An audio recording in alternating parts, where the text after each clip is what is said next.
ஆதியாகமம் 28ஆம் அதிகாரம்.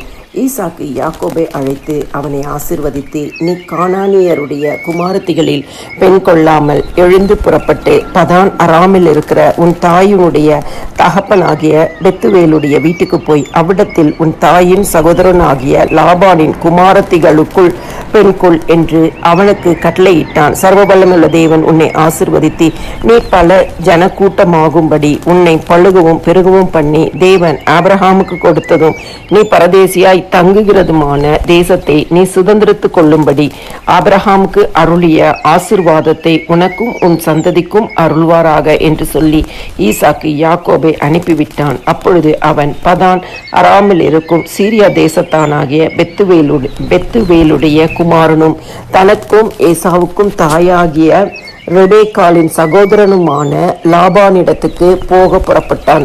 ஈசாக்கு யாக்கோபை ஆசீர்வதித்து ஒரு பெண்ணை கொள்ளும்படி அவனை பதான் அராமுக்கு அனுப்பினதையும் அவனை ஆசீர்வதிக்கையில், நீ கானானியருடைய குமாரத்திகளில் பெண் கொள்ள வேண்டாம் என்று அவனுக்கு கட்டளையிட்டதையும் யாக்கோபு தன் தகப்பனுக்கும் தன் தாய்க்கும் கீழ்ப்படிந்து பதான் அராமுக்கு புறப்பட்டு போனதையும் ஏசா கண்டதினாலும் கானானியருடைய குமார்த்திகள் தன் தகப்பனாகிய ஈசாக்கின் பார்வைக்கு ஆகாதவர்கள் என்பதை ஏசா அறிந்ததினாலும் ஏசா இஸ்மவேலிடத்துக்கு போய் தனக்கு முன்னிருந்த மனைவிகளும் அன்றி ஆபிரகாமுடைய குமாரனாகிய இஸ்மவேலின் குமாரத்தையும் நெபாயோத்தின் சகோதரியுமாகிய மகாலாத்தையும் விவாகம் பண்ணினான். யாக்கோபு பெயர்சபாவை விட்டு புறப்பட்டு ஆரானுக்கு போக பிரயாணம் பண்ணி ஒரு இடத்திலே வந்து சூரியன் அஸ்திமித்தபடியினால் அங்கே ராத்தங்கி அவ்விடத்து கற்களில் ஒன்றை எடுத்து தன் தலையின் கீழ் வைத்து அங்கே நித்திரை செய்யும்படி படுத்து கொண்டான்.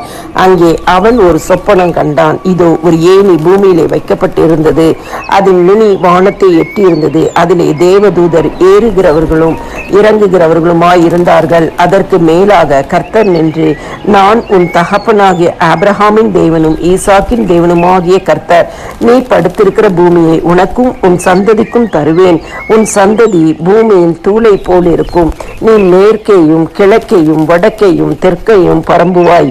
உனக்குள்ளும் உன் சந்ததிக்குள்ளும் பூமியின் வம்சங்கள் எல்லாம் ஆசீர்வதிக்கப்படும்.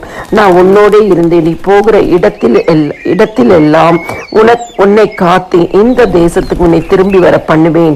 நான் உனக்கு சொன்னதை செய்யும் அளவும் உன்னை கைவிடுவது இல்லை என்றார். யாக்கோபு நித்திரை தெளிந்து விழித்தபோது, மெய்யாகவே கர்த்தர் இந்த ஸ்தலத்தில் இருக்கிறார், இதை நான் அறியாதிருந்தேன் என்றான்.